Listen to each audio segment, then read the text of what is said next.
Thanks, everybody. All right. Well, good morning, everyone. Good morning. Welcome to the Center for Spiritual Living in the heart of Las Cruces. Beautiful Easter morning to be together. We're going to start off with a couple of songs. I invite you to stand if that's comfortable for you. I'm Sarah, and this is Doug and Dawn, and we'll start you out with a little bit of singing.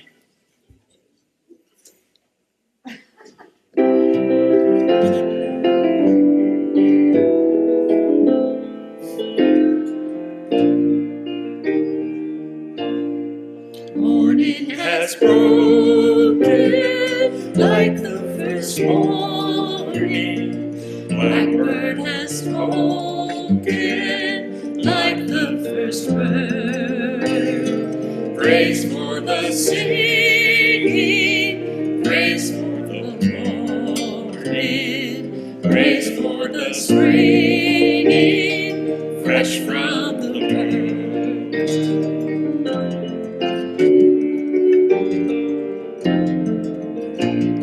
Speak the rain to fall, sunlit from heaven, like the first to fall on the first grass. Praise for the sweetness of the wet garden, sprung in completeness where his feet pass.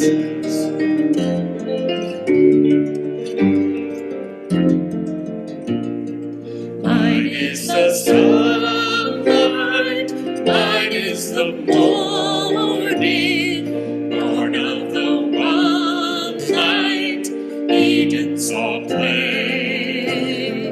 Praise with elation, praise every morning, God's recreation of the new day.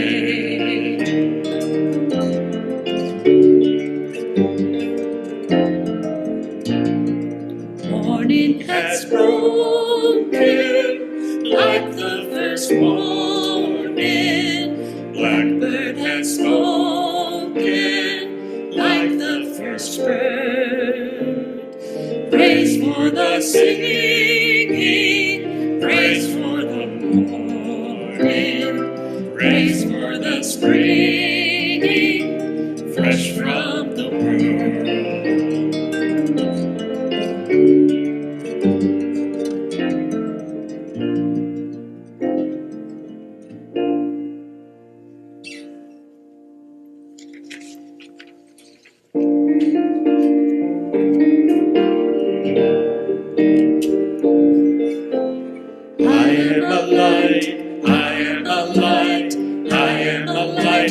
World. I am a light, I am a light, I am a light in this world. And I shine, and I shine, and I shine so bright. And I shine, and I shine, and I shine so bright. You are a light, you are a light. You are a light in this world. You are a light, you are a light, you are a light in this world. And you shine, and you shine, and you shine so bright. And you shine, and you shine, and you shine so bright. We are a light. We are a light, we are a light in this world. We are a light, we are a light, we are a light in this world. And we shine, and we shine, and we shine so bright. And we shine, and we shine, and we shine so bright. And we shine, and we shine, and we shine so bright. And we shine, and we shine, and we shine so bright.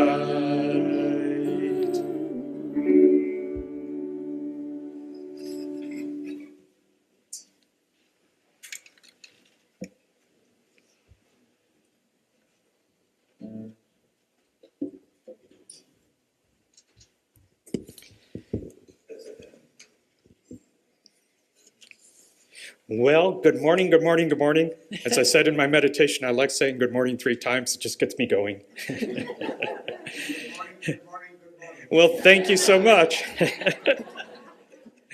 I'm Doug Benson. Welcome to the Center for Spiritual Living in the heart of Las Cruces, where our vision is a world in loving partnership for the good of all. Welcome to anyone visiting for the first time. Please help yourself to a welcome packet, which includes information about CSL. And there's a gift certificate to our bookstore. Fill out the included form and with your email to get our newsletter and to stay informed with all the events happening here at CSL. We have a lot going on here. Welcome also to those watching online. Greetings to you too. We welcome your presence as well. So thank you. Announcements.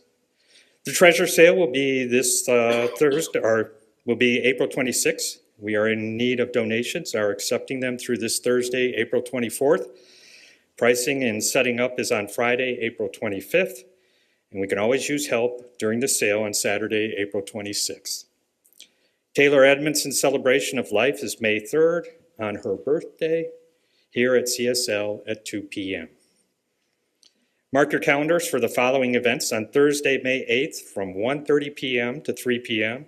CSL will have another mindfulness and practice session. Origami paper folding with Meg and staying in the present moment while letting go of the outcome. So bring a friend if that sounds interesting to you. On Sunday, May 18th, immediately following the service, we will have our annual meeting and we need a quorum, so please attend if you can. That's very important for the whole year after that. So mark it on your calendars. FYI, our card sale continues in the bookstore. You are encouraged to check out the beautiful cards that are currently available for you at a discounted price. And finally, please complete the event survey if you haven't not already done so. They are in the basket next to the door as you exit the sanctuary. I didn't see those there. All right, so as you go out the doors, they're outside the door on the table. Thank you. We believe in the power of prayer, which we call spiritual mind treatment or affirmative prayer. If you'd like prayer for something, we encourage you to fill out a prayer request card, which can be found in the pockets and the chair backs. There's a box at the back where you can put your prayer request or drop it off in the offering plate. Or you can use ours, we learned last week, you can use the prayer request link on our website. Our prayer team, made up of practitioners and ministers from the 4 New Thought communities, pray with you in regard to your request. In addition, should you have have something you would like a quick prayer for, treatment for after the service, the practitioners wearing stoles. Judy's got one. Bob, you available too? Okay. They're available to do a prayer treatment with you.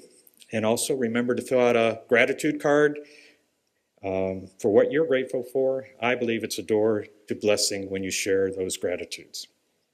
Now is a time for song, silence, and prayer.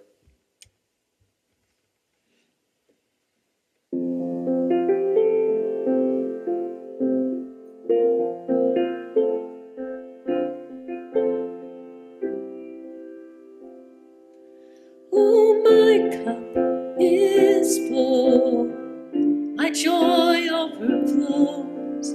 I, fountain of goodness and light,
There is only you, God, the infinite self.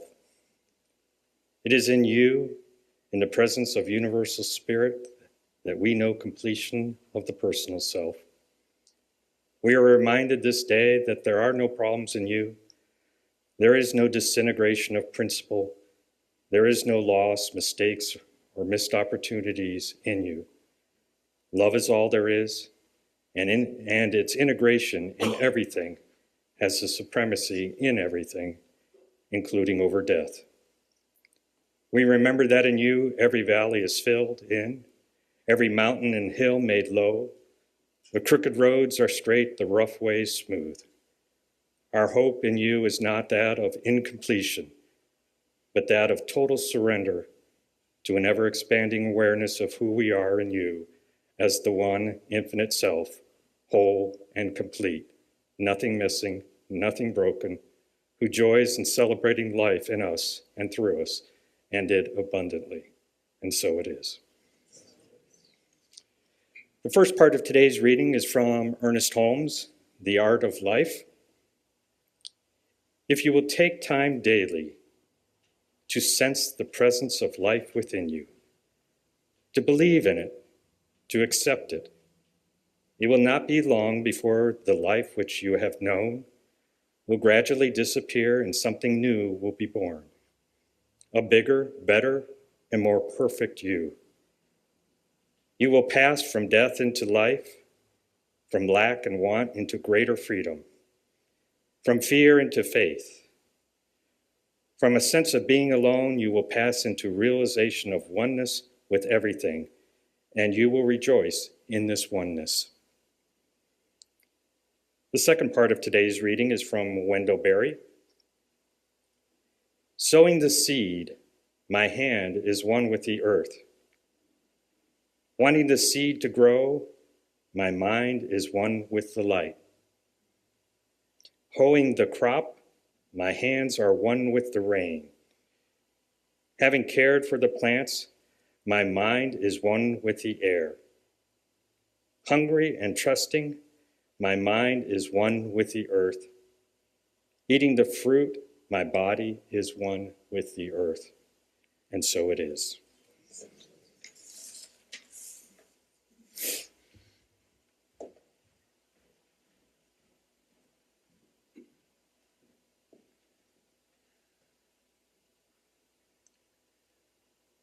I know it's here somewhere.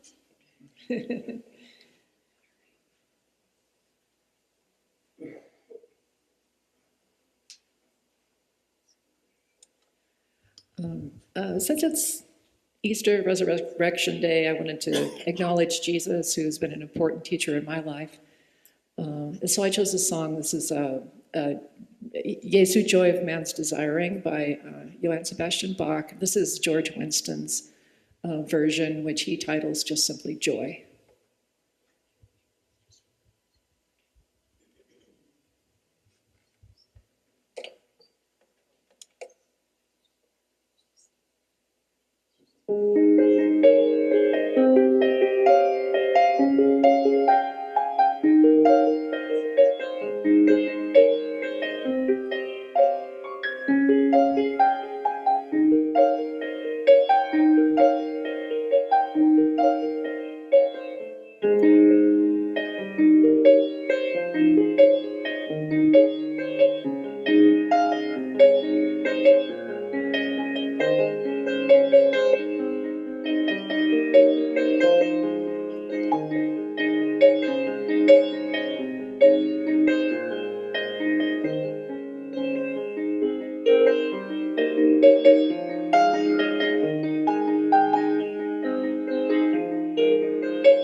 Thank you, Sarah. Well, today we have another wonderful speaker with us, Randy Granger. Reverend Randy Granger is an ordained minister with the Universal Life Church, spiritual teacher, workshop leader, storyteller. I like the storytelling a lot. Professional touring musician and recording artist, a licensed massage therapist. He is of Mayan and Apache ancestry. Randy lives in Las Cruces, New Mexico. He also practices science of mind, meditation, and sound healing. Please give a warm welcome to our good friend, Randy Granger.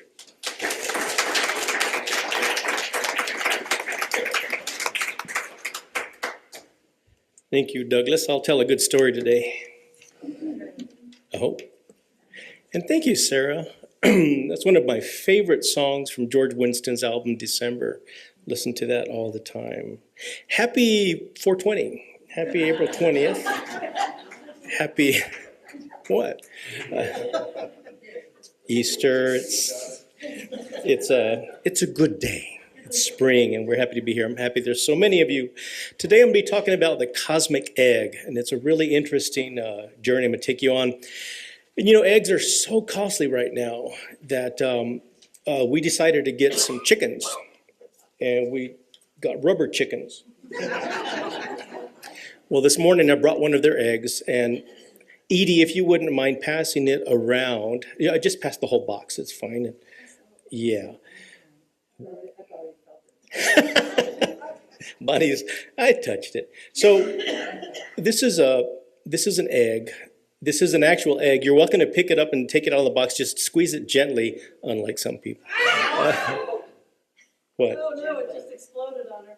You're kidding. She squeezed it too hard. What? Oh my gosh. Are you okay? Yeah. Oh my.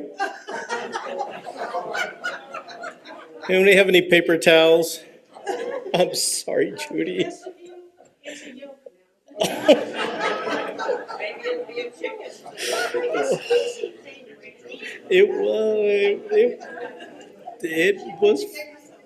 It was fine this morning. Okay. I'm sorry, Judy. In reality, it was an actual egg that you soak in vinegar for a week to transform it into something different, which is part of the theme. Is she okay? I'm sorry. You could send me the bill. Okay. Okay. Well, so much for that. Okay. Moving on. That was quite a yelp. Okay. Our founder, the founder of religious science, Ernest Holm, in The Science of Mind, he writes that nature will not let us stay in one place for too long, that she will let us stay just long enough to gather the experience necessary to the unfolding and the advancing of the soul. Now, this is a true story I'm going to tell you. Harriet, a hen from the United Kingdom, she laid the world's largest egg in 2010. It measured 9.1 inches in diameter. Bless her heart. You know, eggs have been linked to creation mythologies around the world for as long as there have been eggs. The notion of the cosmic egg, it's been found in cultures all around the world too, forming part of the creation stories as diverse as the Babylonians, the Egyptians, the Polynesian, and Native Americans. So the cosmic egg is a really interesting concept. But across many creation myths, the egg, it's a important motif of critical thinking as far as there's a thought that the divine being emerges from the egg, born into darkness and chaos.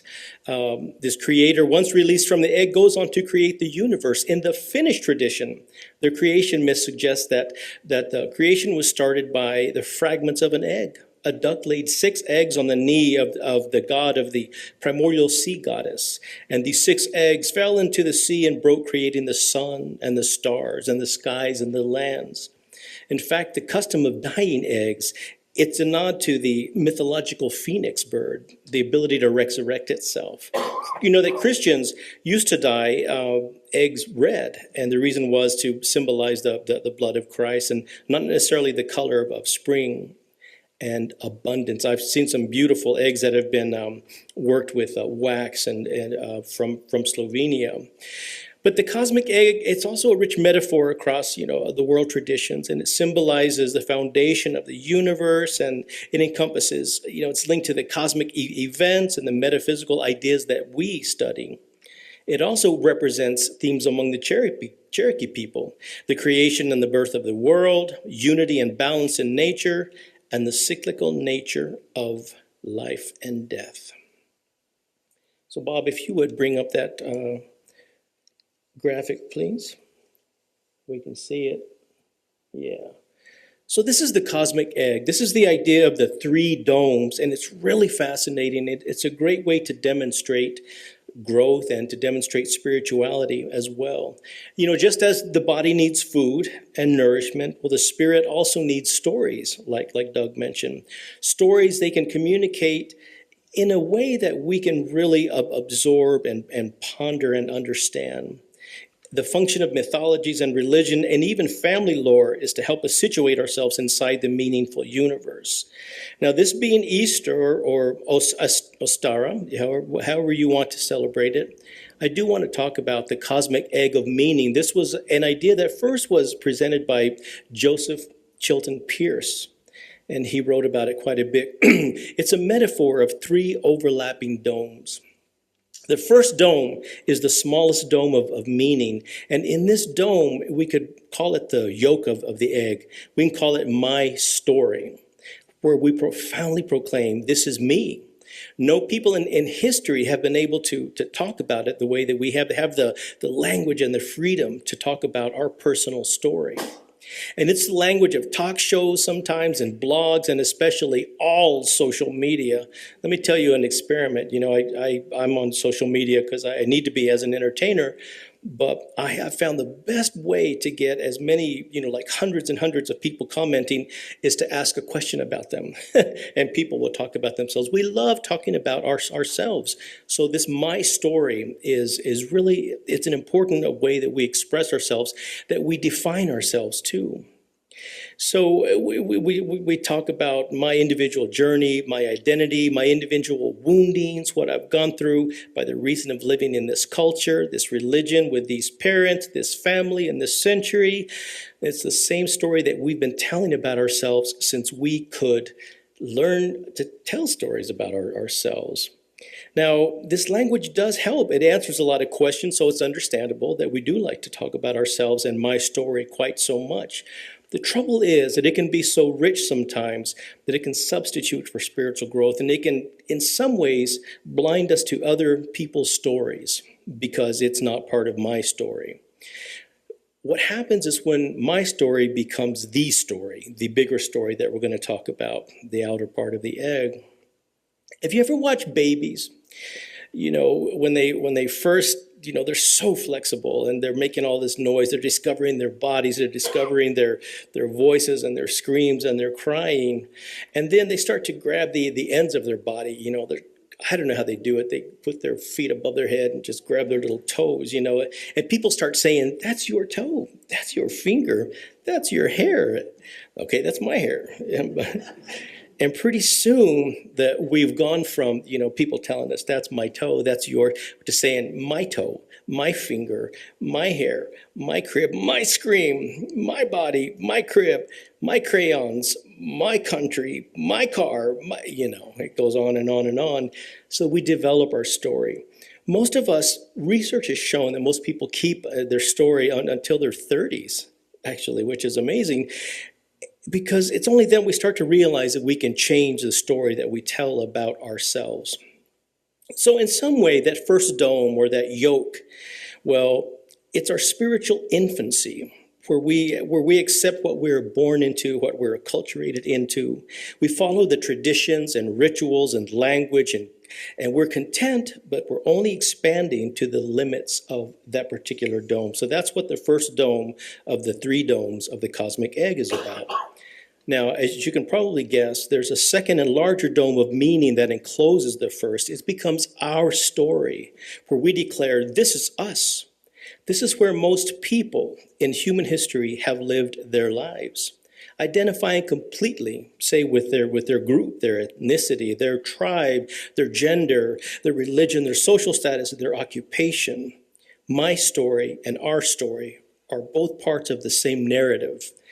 And we use words like we belong to this group or we belong to that group. We identify, and our identity becomes linked with that larger identity. And what we perceive as shared ideals and shared values and beliefs and interests, and even those of who we follow on social media. In spirituality, this could be your religion, maybe your congregation, your belief system. You know, according to the Pew Research Center, 22% of people in the United States consider themselves spiritual, but not religious, while 21% say they are neither of those, and 48% say they are both. And in a poll of 1,000 people, 41% said they believe in ghosts. So there. My point is, you can be grouped into any particular subject matter. But when the internet came along, like I talked about the last time I was here, any major change in society has always been linked to communication breakthroughs like the telegraph or the telephone and the internet and cell phones. And once that starts to happen, then people realize that other people who they have never met, instead of their small group, other people they've never met share their ideas and their ideals and their values, or at least the perception is there. So that's usually when big changes happen. So I think that we're there. I was talking with, I was at a hospice workshop on Friday, and I was talking with one of the other volunteers, really nice gentleman. And we were talking about, you know, when we were growing up, that we would leave the house in the morning, 8 in the morning. Our mothers would, well, my mother, she would throw us out. You're going to clean or you're going. And so we'd be riding our bike. I mean, we'd be riding our bike from 8 until 6 o'clock maybe. Nobody knew where we were. There weren't cell phones. We rode our bikes. But somehow she always knew when you got in trouble. I don't know how that happened. But the fact that we are available 24 hours a day now, well, you know, those dust storms that we've been having that scared the heck out of you, you know, you'll just be lying there and all of a sudden, rah, rah, dust storm, big haboob coming, run and hide. And so phones are a blessing and they're not. Okay. The third dome of meaning that encloses the two smaller ones is called the story. By this, we're referring to the patterns that are always true beyond anecdote and cultural history. My story, our story, the story. But the only way we can move to the story and understand it with any depth is to walk through and take responsibility for our personal story and our personal group story. Stay with me here. Anything less we call spiritual bypassing. So that means when you go from your story to all of a sudden being a monk or being a shaman, you have to go through those different layers.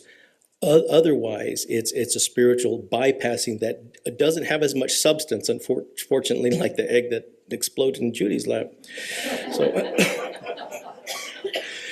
So this is when we jump to spiritual answers or theology without any honest self-knowledge or knowledge of our history. A lot of times, people ask me, this was especially true a few years ago. It's lightened up a little bit, and that's fine. People would ask me, Randy, I don't know what to do because I'm so sorry about what happened to your people. I would say, which people is that? And they mean, well, Native Americans. I'd say, okay. And then came this question of how do I live as a non-Indian person, and what can I do to apologize? And I would tell them it's not you're seeing another culture through the eyes of your story. You can't do that. Native Americans have their own story. African Americans have their own story. European Americans have their own story. We can't pretend to understand that our story has anything to actually do with them. It's a really hard concept to to digest, but it's really worth thinking about. It's really worth thinking about. And we, as religious science people, know that there's the bigger story is that there is only God. There is only love. There is only forgiveness. There is only compassion for someone else's story. And that's how we connect to other people, is through that sense of understanding and compassion. There's a lot of people who I don't know what their story is, and the example that I'll give you is parents. Ram Dass has always famously said, if you think you're so enlightened, go spend a week with your parents, or with your family. At some point, I don't know where the wisdom in me came, but I'm grateful that it did, the wisdom to do this. I wrote both of my parents letters when I was in college, and I said, I don't know how difficult your life upbringing was. I don't know how difficult when I was growing up. Thank you for the sacrifices. Whatever I did to make your life more challenging, I'm sorry. And I forgive you for anything that I may have carried that you don't know about. In other words, I was cleansing that way because I didn't know what their sacrifices were. I didn't know how difficult and challenging their childhoods were. And I'm so grateful that I did that. When my father passed a few years ago, we hadn't spoken in about 25 years. But I knew that I forgave him and I asked his forgiveness, and that's all I could do about it, other than going to a therapist and spending thousands. Forgiveness, people, that's where it's at. So we have to listen to our own experiences and to our own failures and to our own delusions and to our own gifts and our own intuition. We have to recognize that we are a part of history now, and our story is not finished. You know what happens when you finish a story? It's the end, like in the books. So we're not finished. We're not finished as a people. We're not finished as a society, as a culture, as individuals. Our human story is much, much larger. We don't know where it will be. I wish they would bring transporters, though. Just saying, it would make it a lot easier to travel. Okay. When all three domes of meaning are deemed worthy of love and attention, all of them, we probably have a rather mature spiritual person, and that's all of you. I know it is. Just as the new life emerges and grows into the egg nourished by the layers, the new life must break through the shell of the self and the ego and return to the divine. The ego is obsessed with my story. How does this relate to me? The way you can tell where you are if you're in my story, when you're talking to someone, if the first word out of your mouth is I, so best thing to do is listen. Okay, 5 core spiritual practices can help us embody the spirit of eternal growth. Spiritual study. Spiritual study simply means exactly what it says. Take classes. These are great classes here. Read the books in the bookstore.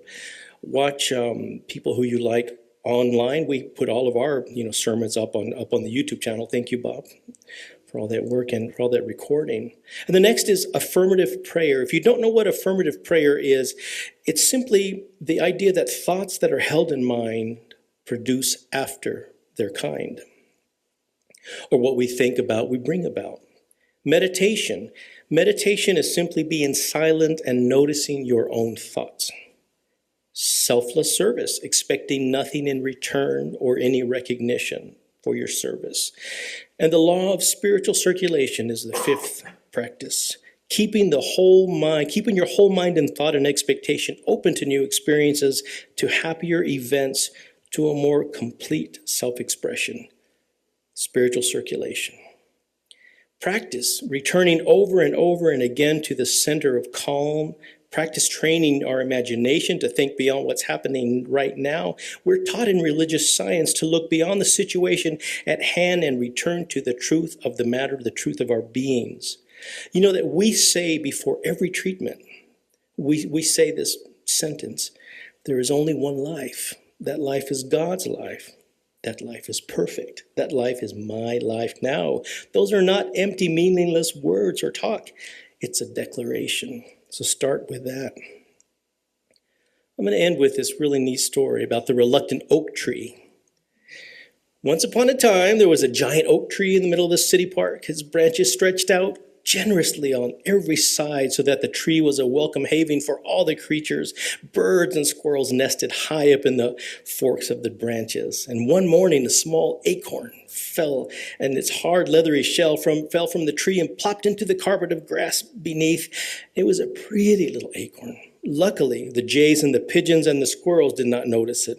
I've been having a fight with some squirrels lately, but because they had seen it, they most certainly would have eaten it. Now, the acorn was happy with life in the lush grass and wanted all things to remain just as they were. The last thing it wanted, God forbid, was to become an oak tree, because it had heard frightening stories about how oak trees have been cut down by human beings and they've been struck by lightning and nasty bolts of fire. And the little acorn settled comfortably into the grass. And in the days and the weeks that followed, it sank slowly and snugly into the soil beneath. Eventually, the water from the rain and the warmth of the sun conspired together to transform the acorn into a little green small shoot. One day, the shoot cautiously poked up from the grass. It was not happy with its new state of affairs. It had changed and become something else against its will. Well, it resolved, I am not growing any taller than this. However, the park gardener took a liking to the fragile green sprout, started to nourish it. Each day he came by to see how it was doing and talked to it, and he cleared away the weeds and the grass so the sun could shine on it and warm it. And before it knew what was happening, the shoot was on its way to becoming a sapling. It was devastated. Not only was life as an acorn irrevocably lost, but it now seemed that life as a shoot was gone forever as well. That was really out of order. It decided, well, that's enough. I am not going to grow any leaves. I will not grow any leaves. But the park gardener was nothing if not persistent, continued to care for the beautiful, tender young tree. He fastened it with a stake to help it grow and withstand the strong winds and pruned its branches. Early spring, the first buds appeared, just like now. And then the first leaves, and the leaves were large and green and tipped with bristles. On the underside, delicate veins were clearly visible. Well, the young tree decided this would truly be the end of the road. It did not want any more change. With all its might, it forbade each leaf changing color in the fall. But the gentle gardener had other plans. He continued to watch over the tree. He watered its roots when the weather was dry, fertilized it in the ground beneath it, and over time the leaves changed to a rich red. And small groups of people began to gather in the park and look at it, this beautiful giant oak tree now. They gazed spellbound at its leaves, blazed red against the evening sky in autumn. And the huge oak tree became a generous home for human beings and animals and birds, and squirrels built their dens up in the sturdy branches. All kinds of birds, woodpeckers, red-tailed hawks made their nests in it. And the new acorns grew and dropped from the tree to the lush grass beneath. Some of them were eaten by the squirrels and the blue jays, of course. Others sank into the soil with their long journey to become the future oak trees. The tree's dense crown provided a cool umbrella against the sun's glare in summer and the biting wind in winter. Yet the oak tree still had not come to terms with this. Something happened, though, one winter night and led to a groundbreaking change, and an icy windstorm descended upon the park and wreaked havoc everywhere, damaging a huge oak tree as well. The next morning, when the storm had passed, the gardener came to check on the oak tree and saw that many of its branches were now broken. He carefully sawed them and cut them off, painstakingly applied ointment on the tree. He placed heavy wooden planks around it and encircled the trunks in a wire mesh. And after working a long time on his knees at the base of the tree, the gardener paused for a moment. He turned his face upward. The giant oak tree looked down at his glowing face, his countenance that radiated wisdom and acceptance. And at that moment, something changed in that oak tree. It was not a matter of becoming resigned to its fate or tolerating its life. Instead, it now recognized its life as a blessing. Its leaves rustled in the wind, and even its majestic trunk swayed slightly as it breathed a newfound serenity, and it uttered a wholehearted yes. So we have an activity now. I hope we have the right amount. We're going to do an Easter egg hunt. Around the church, everywhere except on the platform, there are small eggs, and these ones will not break. These eggs, they're plastic. And within each of them is an affirmation that's meant for you, that is going to resonate with you. And while you're doing that, I'm going to do a song de colores, the song about springtime in Spanish. And you should be done by the time I finish with the song. Okay, go ahead.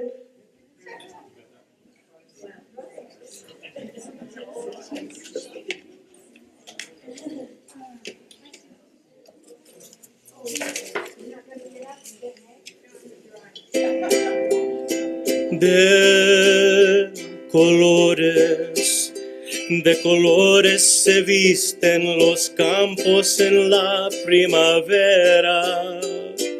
De colores son los pajaritos que vienen de afuera.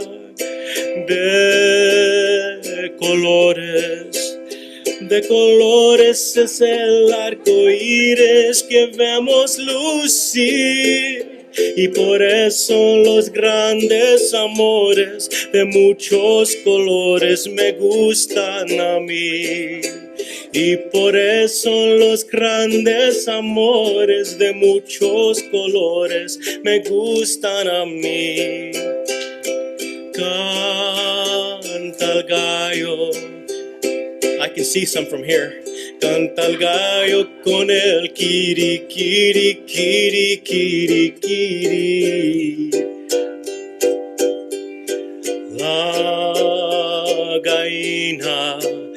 La gallina con el cara, cara, cara, cara, cara. Los polluelos con el pío, pío, pío, pío, pío. Y por eso los grandes amores de muchos colores me gustan a mí. Did somebody get one for Bob? Y por eso los grandes amores de muchos colores me gustan a mí. Y por eso los grandes amores de muchos colores me gustan a mí. Thank you. Oh, thank you. Thank you for listening. That's it. Thank you. Happy Easter.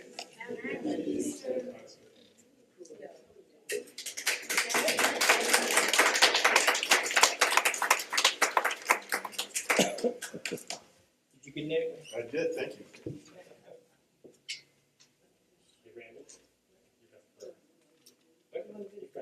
Oh, sorry. Oh, well, all right. Come on. Okay. So, happy Easter, everyone. Happy spring. And as I said to my family who doesn't do Easter, happy Bunny and Egg Day. So here we are. So, practitioners, even the ones covered in eggs, surround this room. And anyone else who would like to join them and add your energy or just from your seat, let's just go within and think about that egg within, that yolk of my story, our story as a community here at the center and in Las Cruces, New Mexico, our country and the world. And then the story, our connection with the all-knowing wisdom, the life and the love that is in and through all beings on this planet and beyond. And so at this day that we celebrate the idea of spring and resurrection and rebirth and newness, We just give thanks for all the ways that we are reborn today, all the new ideas that we are allowing to percolate, all the ways that we've changed our story to something new and more vital and more supportive of who we are today. We just allow this time to be precious as we move into the spring and allow that newness, not resisting the growth of that little sprout, allowing ourselves to just grow and become that giant, beautiful oak tree. We are so grateful. We're grateful for Randy, for the music, for the words, and everyone here today celebrating with us. So we just release and just allow ourselves to be, and so it is.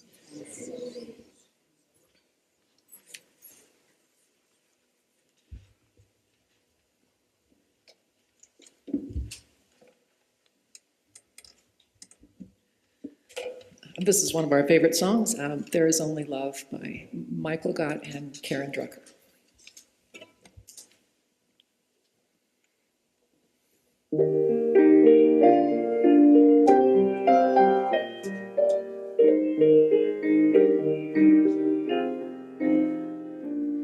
In this moment, in this place, I remember who I am.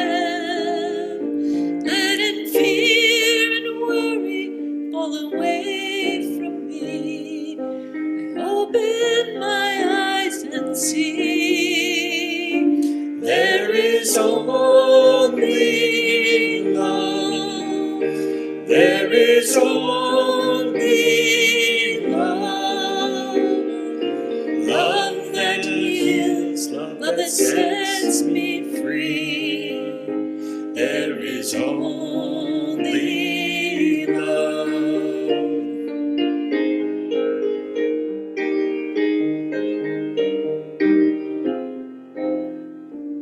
When I lose myself, when I feel I've lost my way, when I go inside and quiet my mind, I hear Spirit gently say, there is only love.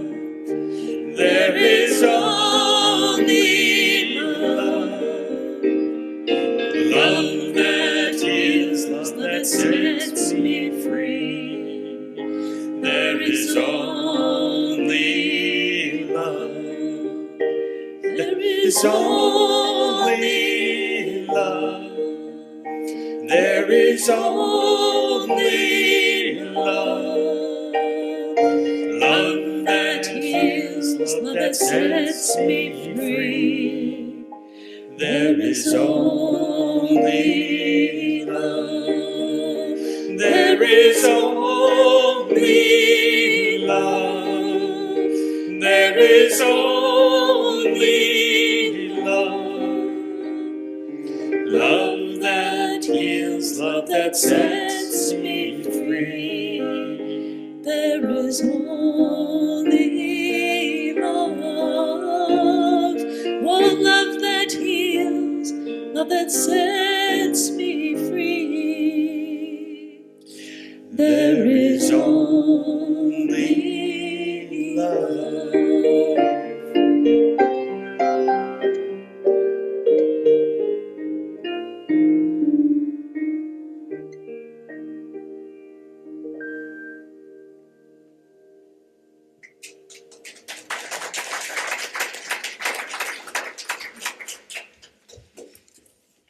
I get to share one more thing with you this morning, and I'm excited to do it.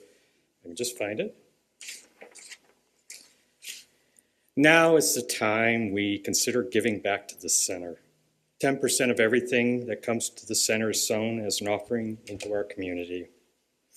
As an executive board member at CASA, I want to thank you with and offer my sincerest and deepest thanks to all of you for your support for this community. Casa de Peregrinos is our tithe recipient for this month. Our mission is to alleviate hunger in Doña County, one person at a time, by compassionately serving those in need through the efforts of our partners, donors, staff, and volunteers like you. Our motto is food for today and hope for tomorrow.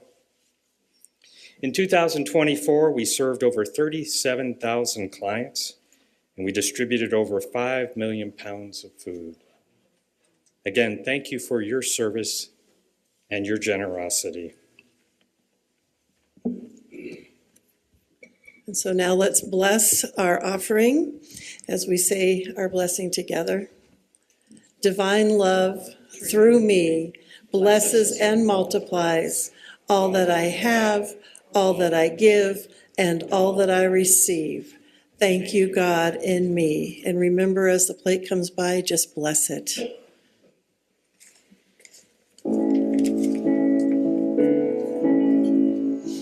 I am so blessed. I am so blessed.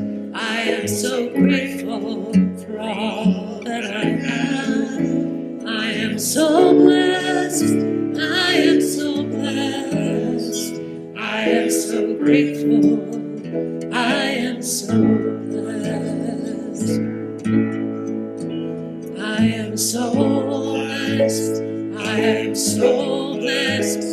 I am so grateful for all that I have. I am so blessed. I am so blessed. I am so grateful. I am so blessed. I am so grateful. I am so blessed. And that's our story. We are so blessed. And we're going to share that with the world. And we just know that everything that moves in and through this center is such a blessing to us, to all the people who get served here in one way or another through all the different meetings and groups that we have here. And all of us take that joy and that blessing and that love and we share it with the world. So we are grateful. And so it is. And before we close out, I have an announcement to share with you all as well. One of our founding mothers, one of the women that helped start this center many years ago, has been in the ICU and is now in rehab. That's Lorna Harris. If you know Lorna, her daughter texted me this morning and asked if people would visit her because now that she's at rehab, her daughter needs to go back home for a while. She'll be gone for about 2 or 3 weeks, and then she will be back. And she's asked that our people in our congregation that know Lorna would go up and visit her. She's at the Southwest Rehab. When I saw her Thursday, she wasn't really speaking a lot. She could say yes, and she got tired quickly. So just go check in on her, make sure she's doing okay, but be cognizant that she might get tired and it's okay. You know, when Tina and I said to her, "Are you ready for us to leave?" She said yes. So we just did a prayer and we left. But she still has that smile and that angelic face, and we're just hoping that and praying for her to recover. So please go and pay her a visit if you know her, and keep her in your prayers, whether you know her or not. She is a blessing to our community. All right, what are we closing out with today? Go out and shine. Go out and shine. Everybody stand if you are able. Go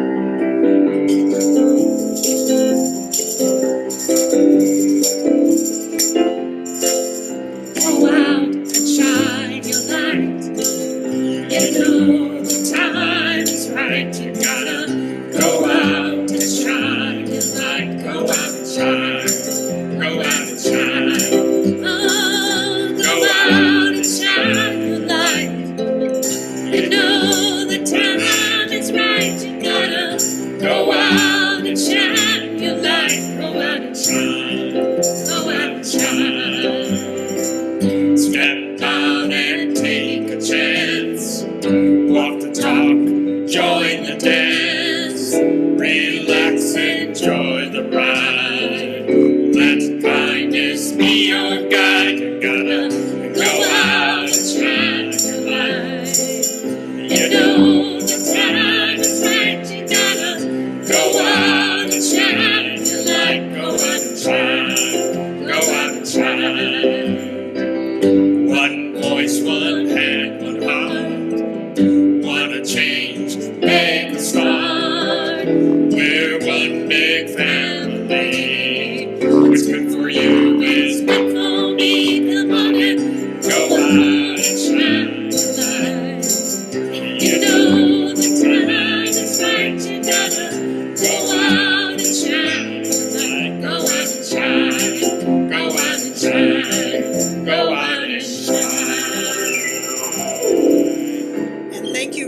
I still see eggs, so keep looking. Have a great week.